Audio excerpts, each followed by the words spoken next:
ఇక కూటమిలో సీట్ల సర్దుబాటు అగ్గి రాజేస్తోంది. సీట్ ఆశించి భంగపడ్డ నేతలు భగ్గుమంటున్న పరిస్థితి. ఇప్పటికే సీట్ల కేటాయింపు టీడీపీలో రచ్చలేపుతుంటే లేటెస్ట్ గా సీట్ల మార్పు జనసేనలో ఆందోళనలకు కారణమైంది. పోలవరం, అవనిగడ్డ, రైల్వే కోడూరులో జనసేన నేతలు, కార్యకర్తలు నిప్పులు చెరుగుతున్నారు. ప్రకటించిన సీట్లు ఎలా మారుస్తారని మండిపడుతున్నారు. కొత్తగా పార్టీలోకి వచ్చిన వాళ్లకు సీట్లిస్తూ ఇన్నేళ్లు పార్టీ కోసం కష్టపడ్డ వారికి అన్యాయం చేస్తున్నారంటూ నిరసన గళం వినిపిస్తున్నారు. బుద్ధప్రసాద్ చేరికతో అవనిగడ్డలో రాజకీయం మరింతగా వేడెక్కిపోయింది. బుద్ధప్రసాద్ రాకను వ్యతిరేకిస్తూ జనసేన శ్రేణులు పెద్ద ఎత్తున నిరసన ర్యాలీలు నిర్వహిస్తున్నారు. కండువాలు మార్చే రాజకీయాలు మాకొద్దు అంటూ నినాదాలు చేస్తున్నారు. పార్టీ కోసం కష్టపడ్డ వారికే గుర్తించాలని డిమాండ్ చేస్తున్నారు. బుద్ధప్రసాద్ కు అవనిగడ్డ టికెట్ ఇస్తే మూకుమ్మడి రాజీనామాలు చేస్తామంటున్నారు జనసేన నేతలు. జనసేన పార్టీ పోలవరం అభ్యర్థిపై పునరాలోచన చేయడం ఆందోళనలకు దారితీసింది. జనసేన పోలవరం ఇన్ఛార్జ్ బాలరాజుకు టికెట్ కేటాయించి వేరే అభ్యర్థి వైపు అధిష్టానం చూడడంతో జనసేన నేతలు అక్కడ ఆందోళనకు దిగుతున్నారు. తాజా సర్వేలు బాలరాజుకు అనుకూలంగా లేవు అంటూ జనసేన అభ్యర్థిని మార్చే పనిలో పడింది. ఒకవేళ జనసేన టికెట్ కేటాయిస్తే టీడీపీ నుంచి జనసేనలో చేరడానికి సిద్ధంగా ఉన్నారు సూర్యచంద్రరావు. ఇదిలా ఉంటే రైల్వే కోడూరులో కూడా టికెట్ రచ్చ నడుస్తోంది. అక్కడ కూడా అభ్యర్థిని మార్చాలని చూస్తోంది జనసేన. స్థానికంగా ఉన్న వ్యతిరేకతని దృష్టిలో పెట్టుకుని భాస్కర్ రావును మార్చాలని చూస్తోంది జనసేన.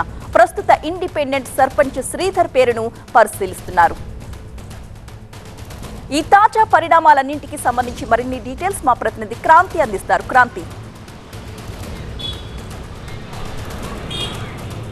ఖచ్చితంగా జనసేనకు సంబంధించి పెండింగ్లో ఉన్నటువంటి 2 సీట్లతో పాటు మరో 2 సీట్లలో ఇప్పటికే అభ్యర్థులను ప్రకటించిన చోట్ల మళ్లీ మార్పులకు సంబంధించి జనసేనలో కసరత్తు జరుగుతున్న నేపథ్యంలో అసంతృప్తి సెగ్గలు మరోసారి బగ్గుమంటున్నాయని చెప్పొచ్చు. ఇక ముఖ్యంగా అవినిగడ్డ విషయానికి వస్తే కనుక దాదాపు 15 రోజుల ముందు వరకు కూడా జనసేనలో ఉన్నటువంటి కీలక నేతలు 4-5 పోటీ పడ్డటువంటి పరిస్థితి కనిపించింది. కానీ అనూహ్యంగా 2 రోజుల నుంచి కూడా బుద్ధప్రసాద్కు టికెట్ కేటాయించినట్టు అతను పార్టీలో జాయిన్ అవడంతో ఒక రకంగా అవనిగడ్డ మొత్తం కూడా రాజకీయంగా వేడి రాజేసిందనే చెప్పాలి. ఇప్పటికే జనసేనలో ఉన్నటువంటి నేతలందరూ కూడా తీవ్ర స్థాయిలో మండిపడుతూ ఉన్నారు. అవనిగడ్డ సీటు పైన దాదాపు గత కొంతకాలంగా నాయకత్వం అంతా కూడా కష్టపడి పనిచేస్తుంది. అలా కాకుండా జనసేనలో ఉన్న వారికి కాకుండా బయట నుంచి వచ్చిన వారికి ప్రాధాన్యం ఇస్తూ వారికి కనుక సీట్లు ఇస్తే కనుక మేము రాజీనామా చేస్తామని చెప్పి కూడా అల్టిమేటం జారీ చేస్తున్నటువంటి పరిస్థితి అవనిగడ్డలో కనిపిస్తోంది. అవనిగడ్డ ఓవరాల్గా చూసుకుంటే కనుక మొదటిగా విక్కుర్తి శ్రీనివాస్కి టికెట్ ఖరారైనట్టు కూడా పార్టీ వర్గాల నుంచి సమాచారం అందినప్పటికీ కూడా బండ్రెడ్డి రామకృష్ణ, బండి రామకృష్ణ, ముత్తంశెట్టి కృష్ణారావు కూడా పోటీ పడినటువంటి పరిస్థితి. వీళ్ళ పేర్ల మీద సర్వేలు నిర్వహించారు. ఐవీఆర్ఎస్ కాల్స్తో పాటు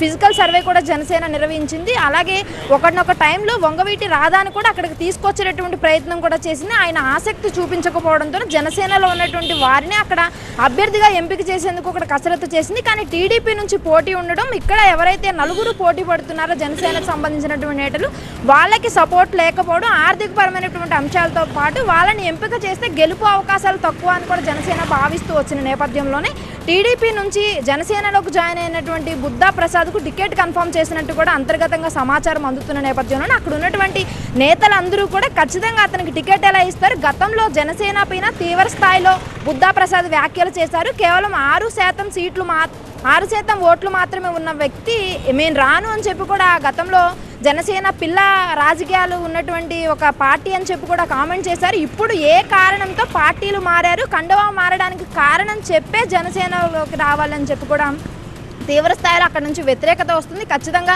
మాకే టికెట్ కేటాయించాలి, ఇక్కడ ఎవరికి కేటాయించినా కూడా అందరం కూడా కలిసి పనిచేస్తాం, లేని పక్షంలో పోరాటాలు చేస్తామని చెప్పి కూడా అవనిగడ్డ నుంచి తీవ్ర స్థాయిలో జనసేన కేడర్ నుంచి అసంతృప్తి బయటపడుతున్నటువంటి పరిస్థితి కనిపిస్తోంది. ఇక మనం అటువైపు పోలవరంకి వచ్చేస్తే కనుక ఇప్పటికే పోలవరం అభ్యర్థిని జనసేన అనౌన్స్ చేయడం జరిగింది. పొత్తులో భాగంగా టీడీపీ కాకుండా జనసేన నుంచి చిర్రి బాలరాజుకు టికెట్ అనౌన్స్ చేశారు. అయితే టికెట్ అనౌన్స్ చేసిన దగ్గర నుంచి కూడా ఇక్కడ తనకి సపోర్ట్ లేకపోవడం, టీడీపీకి ఏమాత్రం సహకారం ఇవ్వట్లేదు, మాతో పాటు కలిసి రావట్లేదు, ప్రత్యామ్నాయంగా తను ఒక్కడే సింగిల్గా వెళ్ళిపోతున్నాడు అనేటటువంటి విమర్శ టీడీపీలో వస్తున్న నేపథ్యంలో ఇక్కడ మరోసారి అభ్యర్థిని మార్చే దిశగా కూడా జనసేన కసరత్తు చేస్తున్నట్లు కూడా తెలుస్తోంది. దాంతోపాటు మనం చూసుకుంటే కనుక ఇక్కడ గతంలో టీడీపీలో పోటీ ఎక్కువగా ఉంది. 2 పోటీ పడ్డటువంటి పరిస్థితి కనిపిస్తోంది. శ్రీనివాసులతో పాటు సూర్యచంద్రరావు కూడా పోటీ పడ్డారు గతంలో. అయితే సూర్యచంద్రరావుకు సీట్ ఇవ్వడం కంటే కూడా శ్రీనివాసులు అనే వ్యక్తి టికెట్ నాకు కానీ చిరి బాలరాజు కానీ ఇస్తే కలిసి పని చేస్తామని ఒకప్పుడు తీర్మానం చేసి పెట్టిన ఇద్దరు కూడా ఇప్పుడు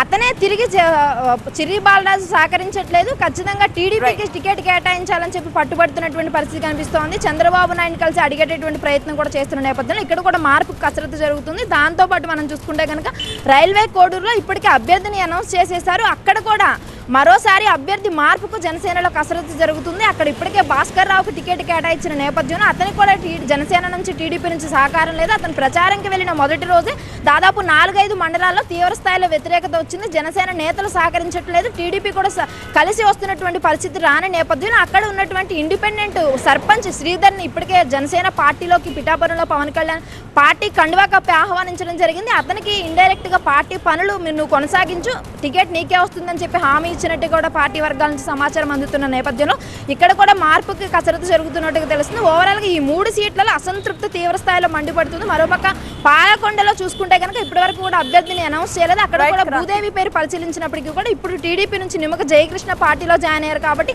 అతనికి సీట్ ఇస్తున్న నేపథ్యంలో జనసేన నుంచి విమర్శలు వస్తే తీవ్ర స్థాయిలో అక్కడ కూడా అసంతృప్తి బయటపడుతున్నటువంటి పరిస్థితి కనిపిస్తుంది. సో ఓవరాల్ గా ఈ అన్ని సీట్లలో అయితే జనసేన కసరత్తు, జనసేనలో ఉన్నటువంటి సీనియర్ నేతలందరూ కూడా వ్యతిరేకత వ్యక్తం చేస్తున్నటువంటి పరిస్థితి అయితే కనిపిస్తూ ఉంది. Thank you Kranti.